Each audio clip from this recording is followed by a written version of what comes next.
কিন্তু দয়া করে এটা বলেন না যে ভ্যাটটা আমাদের উঠায় থাকি। আসলে সবাইকে ভ্যাট দিতে হবে। আরেকটা ফান্ডামেন্টাল জিনিস কোনোভাবেই মানে আপনাদেরকে বোঝানো যাচ্ছে না। যেমন এই যে এই রিসেন্টলি যে ঘটনাটা ঘটলো, ইন্টারন্যাশনাল মার্কেটে যখন দাম বেড়ে গেল, এই যে এলপিজি 1200 টাকার এলপিজি এখন প্রায় 2000 টাকা কিনতে হচ্ছে। কিছু করার আছে কিনতেছ, কিন্তু শুধুমাত্র যখন গভর্নমেন্ট এক্সচেকারে ট্যাক্স ভ্যাটের কথা আসে তখন এই জায়গায় খালি না দিব না, কি হবে দাম বাড়ে যাবে। তা আপনি বিদেশ থেকে যখন 40% বেশি দামে কিনতেছেন তখন দিতে হচ্ছেন। আপনার ডলারের দাম যখন 80 টাকা থেকে 122 টাকা হয়ে গেল, আপনি থামাইতে পারছেন এটা, এটা আলটিমেটলি অ্যাবজর্ব করতে হয়েছে না।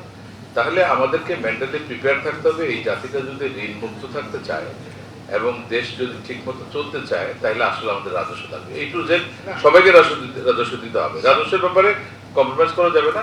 আপনাদের যেটা বললেন কমপ্লায়েন্সের কথা, যেটা বললাম আমরা সহজ করে দিচ্ছি সবকিছু, যাতে আপনারা সহজে কমপ্লাই করতে পারেন। আইন কানুনগুলোকে যতটা সম্ভব আমরা সহজীকরণ করবো।